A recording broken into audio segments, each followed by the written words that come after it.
The Dark Enlightenment by Nick Land.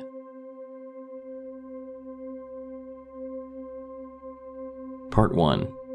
Neoreactionaries head for the exit.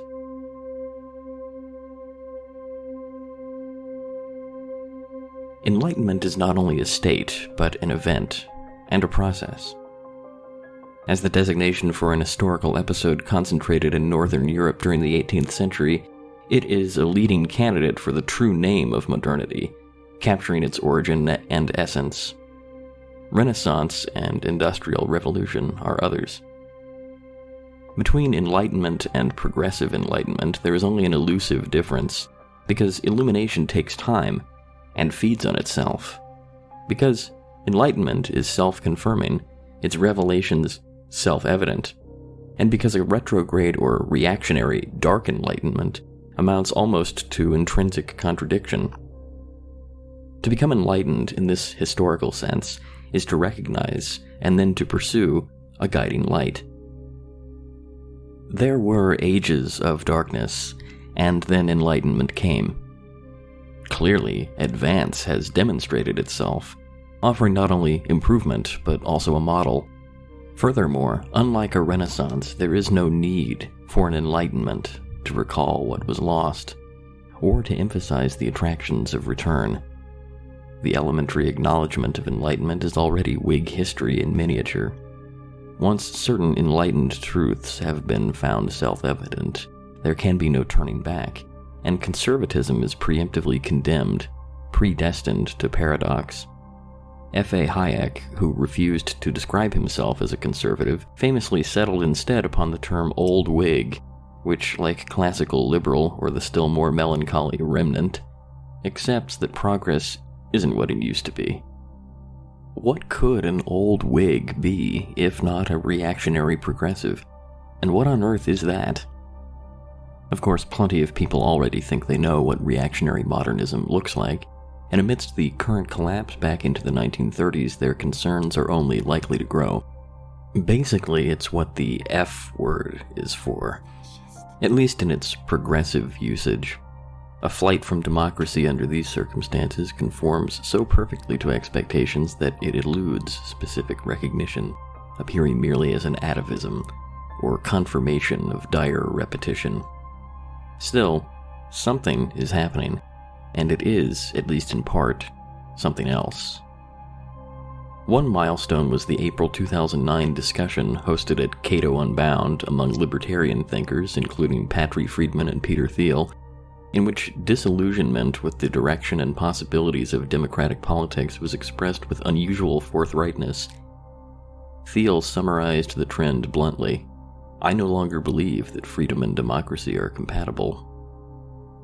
In August 2011, Michael Lind posted a Democratic riposte at Salon, digging up some impressively malodorous dirt and concluding, "The dread of democracy by libertarians and classical liberals is justified. Libertarianism really is incompatible with democracy. Most libertarians have made it clear which of the two they prefer.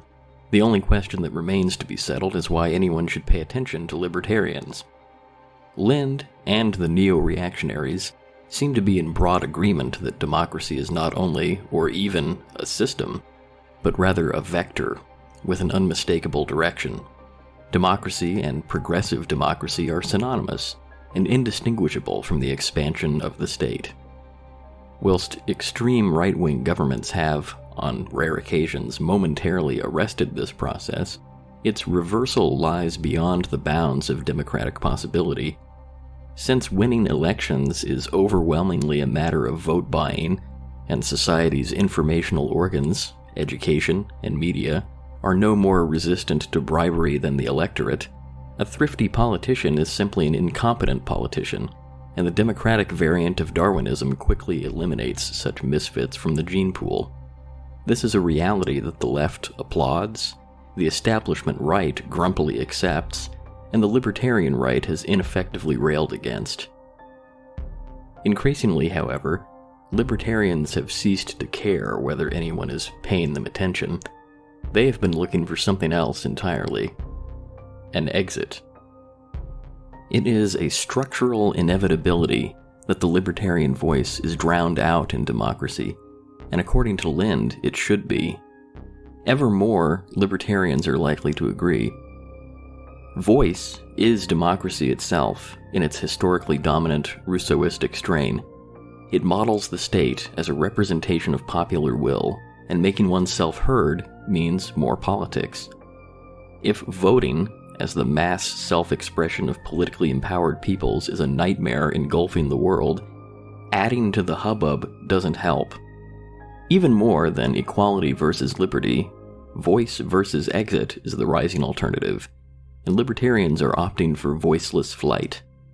Patry Friedman remarks, "We think that free exit is so important that we've called it the only universal human right." For the hardcore neo-reactionaries, democracy is not merely doomed, it is doom itself. Fleeing it approaches an ultimate imperative. The subterranean current that propels such anti-politics is recognizably Hobbesian, a coherent Dark Enlightenment devoid from its beginning of any Rousseauistic enthusiasm for popular expression. Predisposed in any case to perceive the politically awakened masses as a howling, irrational mob, it conceives the dynamics of democratization as fundamentally degenerative, systematically consolidating and exacerbating private vices, resentments, and deficiencies until they reach the level of collective criminality and comprehensive social corruption. The democratic politician and the electorate are bound together by a circuit of reciprocal incitement, in which each side drives the other to ever more shameless extremities of hooting, prancing cannibalism, until the only alternative to shouting is being eaten. Where the progressive Enlightenment sees political ideals, the Dark Enlightenment sees appetites. It accepts that governments are made out of people, and that they will eat well. Setting its expectations as low as reasonably possible, it seeks only to spare civilization from frenzied, ruinous, gluttonous debauch. From Thomas Hobbes to Hans Hermann Hoppe and beyond, it asks, how can the sovereign power be prevented, or at least dissuaded, from devouring society? It consistently finds democratic solutions to this problem risible at best. Hoppe advocates an anarcho-capitalist private law society, but between monarchy and democracy he does not hesitate, and his argument is strictly Hobbesian. As a hereditary monopolist, a king regards the territory and the people under his rule as his personal property and engages in the monopolistic exploitation of this property. Under democracy, monopoly and monopolistic exploitation do not disappear. Rather, what happens is this. Instead of a king and a nobility who regard the country as their private property, a temporary and interchangeable caretaker is put in monopolistic charge of the country. The caretaker does not own the country, but as long as he is in office, he is permitted to use it to his and to his protégés' advantage. He owns its current use, usufruct, but not its capital stock. This does not eliminate exploitation. To the contrary, it makes exploitation less calculating and carried out with little or no regard to the capital stock. Exploitation becomes short-sighted, and capital consumption will be systematically promoted. Political agents invested with transient authority by multi-party democratic systems have an overwhelming and demonstrably irresistible incentive to plunder society with the greatest possible rapidity and comprehensiveness. Anything they neglect to steal, or leave on the table, is likely to be inherited by political successors who are not only unconnected but actually opposed, and who can therefore be expected to utilize all available resources to the detriment of their foes. Whatever is left behind becomes a weapon in your enemy's hand. Best then to destroy what cannot be stolen. From the perspective of a democratic politician, any type of social good that is neither directly appropriable nor attributable to their own partisan policy is sheer waste and counts for nothing, whilst even the most grievous social misfortune, so long as it can be assigned to a prior administration or postponed until a subsequent one, figures in rational calculations as an obvious blessing. The long-range techno-economic improvements and associated accumulation of cultural capital that constituted social progress in its old, Whig sense, are in nobody's political interest. Once democracy flourishes, they face the immediate threat of extinction. Civilization as a process is indistinguishable from diminishing time preference, or declining concern for the present in comparison to the future. Democracy, which both in theory and evident historical fact accentuates time preference to the point of convulsive feeding frenzy, is thus as close to a precise negation of civilization as anything could be, short of instantaneous social collapse into murderous barbarism or zombie apocalypse, which it eventually leads to. As the democratic virus burns through society, painstakingly accumulated habits and attitudes of forward-thinking, prudential, human and industrial investment are replaced by a sterile, orgiastic consumerism, financial incontinence, and a reality television political circus. Tomorrow might belong to the other team, so it's best to eat it all now. Winston Churchill, who remarked in neo-reactionary style that the best argument against democracy is a 5-minute conversation with the average voter, is better known for suggesting that democracy is the worst form of government except all the others that have been tried. Whilst never exactly conceding that, okay, democracy sucks, in fact it really sucks, but what's the alternative? The implication is obvious. The general tenor of this sensibility is attractive to modern conservatives because it resonates with their wry, disillusioned acceptance of relentless civilizational deterioration, and with the associated intellectual apprehension of capitalism as an unappetizing but ineliminable default social arrangement, which remains after all catastrophic or merely impractical alternatives have been discarded.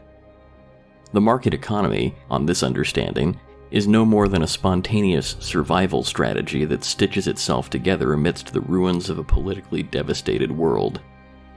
Things will probably just get worse forever. So it goes. So, what is the alternative? There's certainly no point trawling through the 1930s for one. Can you imagine a 21st century post-Dematist society? One that saw itself as recovering from democracy, much as Eastern Europe sees itself as recovering from communism, asks Supreme Sith Lord of the Neoreactionaries, Mencius Moldbug. Well, I suppose that makes one of us. Moldbug's formative influences are Austro-libertarian, but that's all over. As he explains, libertarians cannot present a realistic picture of a world in which their battle gets won and stays won. They wind up looking for ways to push a world in which the state's natural downhill path is to grow back up the hill. This prospect is Sisyphean, and it's understandable why it attracts so few supporters. His awakening into neo-reaction comes with the Hobbesian recognition that sovereignty cannot be eliminated, caged, or controlled. Anarcho-capitalist utopias can never condense out of science fiction. Divided powers flow back together like a shattered Terminator, and constitutions have exactly as much real authority as a sovereign interpretive power allows them to have. The state isn't going anywhere because, to those who run it, it's worth far too much to give up. And as the concentrated instantiation of sovereignty in society, nobody can make it do anything.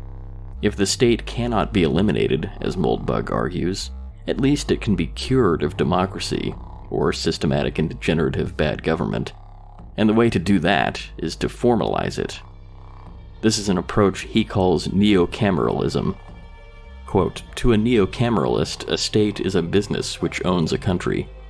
A state should be managed, like any other large business, by dividing logical ownership into negotiable shares, each of which yields a precise fraction of the state's profit. A well-run state is very profitable. Each share has one vote, and the shareholders elect a board which hires and fires managers. This business's customers are its residents. A profitably managed neo-cameralist state will, like any business, serve its customers efficiently and effectively. Misgovernment equals mismanagement." Firstly, it is essential to squash the democratic myth that a state belongs to the citizenry. The point of neo-cameralism is to buy out the real stakeholders in sovereign power, not to perpetuate sentimental lies about mass enfranchisement. Unless ownership of the state is formally transferred into the hands of its actual rulers, the neo-cameral transition will simply not take place. Power will remain in the shadows, and the democratic farce will continue. So, secondly, the ruling class must be plausibly identified. It should be noted immediately, in contradistinction to Marxist principles of social analysis, that this is not the capitalist bourgeoisie. Logically, it cannot be. The power of the business class is already clearly formalized in monetary terms. So the identification of capital with political power is perfectly redundant. It is necessary to ask, rather, who do capitalists pay for political favors? How much these favors are potentially worth, and how the authority to grant them is distributed.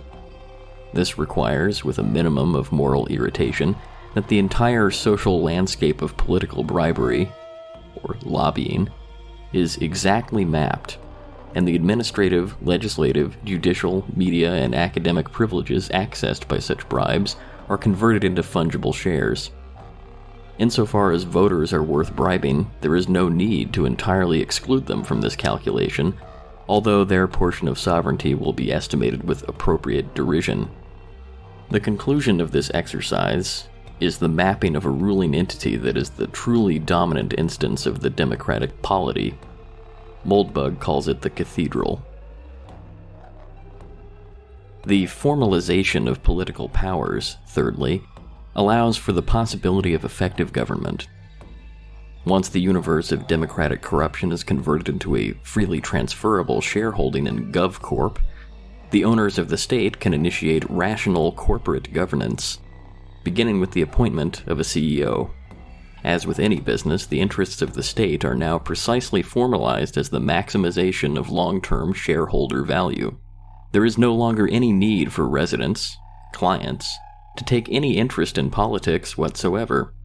In fact, to do so would be to exhibit semi-criminal proclivities. If GovCorp doesn't deliver acceptable value for its taxes, sovereign rent, they can notify its customer service function, and if necessary take their custom elsewhere. GovCorp would concentrate upon running an efficient, attractive, vital, clean, and secure country, of a kind that is able to draw customers. No voice, free exit. Quote, although the full neo-cameralist approach has never been tried, its closest historical equivalents to this approach are the 18th century tradition of enlightened absolutism, as represented by Frederick the Great, and the 21st century non-democratic tradition as seen in lost fragments of the British Empire, such as Hong Kong, Singapore, and Dubai. These states appear to provide a very high quality of service to their citizens with no meaningful democracy at all. They have minimal crime and high levels of personal and economic freedom. They tend to be quite prosperous. They are weak only in political freedom, and political freedom is unimportant by definition when government is stable and effective. In European classical antiquity, democracy was recognized as a familiar phase of cyclical political development, fundamentally decadent in nature, and preliminary to a slide into tyranny. Today, this classical understanding is thoroughly lost and replaced by a global democratic ideology, entirely lacking in critical self-reflection, that is asserted not as a credible social scientific thesis or even as a spontaneous popular aspiration, but rather as a religious creed of a specific, historically identifiable kind. Quote, a received tradition I call universalism, which is a non-theistic Christian sect. Some other current labels for this same tradition, more or less synonymous, are progressivism, multiculturalism, liberalism, humanism, leftism, political correctness, and the like. Universalism is the dominant modern branch of Christianity on the Calvinist line, evolving from the English dissenter or Puritan tradition through the Unitarian, Transcendentalist, and Progressive movements. Its ancestral briar patch also includes a few sideways sprigs that are important enough to name, but whose Christian ancestry is slightly better concealed, such as the Rousseauian Laicism, Benthamite Utilitarianism, Reformed Judaism, Comtean Positivism, German idealism, Marxist scientific socialism, Sartrean existentialism, Heideggerian postmodernism, etc., etc., etc. Universalism, in my opinion, is best described as a mystery cult of power. It's as hard to imagine universalism without the state as malaria without the mosquito. The point is that this thing, whatever you care to call it, is at least 200 years old and probably more like 5. It's basically the Reformation itself. And just walking up to it and denouncing it as evil is about as likely to work as suing Shub-Niggurath in small claims court. To comprehend the emergence of our contemporary predicament, characterized by relentless, totalizing state expansion, the proliferation of spurious, positive, quote-unquote human rights, or claims on the resources of others backed by coercive bureaucracies, politicized money, reckless evangelical wars for democracy, quote-unquote, and comprehensive thought control arrayed in defense of universalistic dogma, accompanied by the degradation of science into a government public relations function, it is necessary to ask how Massachusetts came to conquer the world, as Moldbug does. With every year that passes, the international ideal of sound governance finds itself approximating more closely and rigidly to the standards set by the grievance studies departments of New England universities. This is the divine providence of the ranters and levelers, elevated to a planetary teleology, and consolidated as the reign of the cathedral. The cathedral has substituted its gospel for everything we ever knew. Consider just the concerns expressed by America's founding fathers. A democracy is nothing more than mob rule, where 51% of the people may take away the rights of the other 49%. Thomas Jefferson. Democracy is 2 wolves and a lamb voting on what to have for lunch. Liberty is a well-armed lamb contesting the vote. Benjamin Franklin. Democracy never lasts long. It soon wastes, exhausts, and murders itself. There never was a democracy yet that did not commit suicide. John Adams. Democracies have ever been spectacles of turbulence and contention, have ever been found incompatible with personal security or the rights of property, and have in general been as short in their lives as they have been violent in their death. James Madison. We are a republican government. Real liberty is never found in despotism or in the extremes of democracy. It has been observed that a pure democracy, if it were practicable, would be the most perfect government. Experience has proved that no position is more false than this. The ancient democracies which the people themselves deliberated never possessed one good feature of government. Their very character was tyranny. Alexander Hamilton. More on voting with your feet and the incandescent genius of Moldbug next. Added note, March 7th. Don't trust the attribution of the Benjamin Franklin quote above. According to Barry Popick, the saying was probably invented by James Bovard in 1992. Bovard remarks elsewhere, there are few more dangerous errors in political thinking than to equate democracy with liberty.